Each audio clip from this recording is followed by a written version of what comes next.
नमस्कार, GRC inspire chemistry take के इस वीडियो में आपका स्वागत है। आइए, क्या होता है जब के अंतर्गत महत्वपूर्ण बिंदु क्लेमेंसन अपचयन तथा उल्फ किस्नर अपचयन को जाने। तो प्रश्न हमारा इस प्रकार से है, क्या होता है जब इथेनॉल का अपचयन किया जाता है। इथेनॉल का अपचयन के अंतर्गत क्लेमेंसन अपचयन और उल्फ किस्नर अपचयन दो महत्वपूर्ण बिंदु जानेंगे। तो आइए सबसे पहले हम क्लेमेंसन अपचयन को जानें।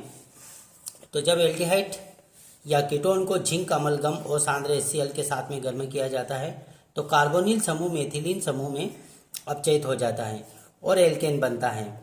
इसे क्लेमेंसन अपचयन कहते हैं। आइए समीकरण के माध्यम से जाने। तो ये लिया इथेनॉल का अपचयन हाइड्रोजन द्वारा जिंक अमलगम व HCl की उपस्थिति में कराया जाता है। तो कार्बोनिल समूह मेथिलीन समूह में इस प्रकार से मेथिलीन समूह में अपचयित हो जाता है, अर्थात 4 हाइड्रोजन में से 2 हाइड्रोजन इस कार्बन पर आकर जुड़ जाएंगे CH3 CH3। 2 हाइड्रोजन यहाँ से, 1 हाइड्रोजन ऑलरेडी उपस्थित है CH3 अर्थात इथेन बनेगा और ऑक्सीजन 2 हाइड्रोजन के साथ में जल का अणु बनाकर पृथक हो जाएगा। इस प्रकार से जिंक अमलगम व हाइड्रोजन क्लोराइड की उपस्थिति में इथेनॉल का अपचयन हाइड्रोजन द्वारा किया जाता है तो इथेन प्राप्त होता है। इसे क्लेमेंसन अपचयन कहते हैं। आइए अगले बिंदु में हम उल्फ किस्नर अपचयन को जानें। तो हमारा अगला बिंदु है उल्फ किस्नर अपचयन।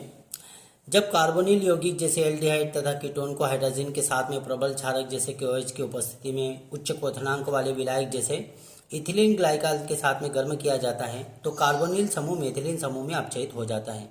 इसे उल्फ किस्नर अपचयन कहते हैं। ये लिया पुनः इथेनॉल की अभिक्रिया हाइड्रोजन के साथ में कराई जाती है।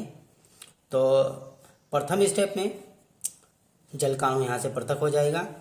प्राप्त उत्पाद का 453 केल्विन से 473 केल्विन पर अल्कोहलिक KOH की उपस्थिति में इथिलीन ग्लाइकॉल की उपस्थिति में अभिक्रिया कराएंगे तो CH3 और यहाँ पर 1 हाइड्रोजन ऑलरेडी उपस्थित है NH2 अर्थात एमीन समूह का हाइड्रोजन यहाँ पर आकर जुड़ जाएंगे। 2 हाइड्रोजन ये, 1 ये, 3 CH3 और 1 नाइट्रोजन ये, नाइट्रोजन N2 अणु बनाकर पृथक हो जाएगा।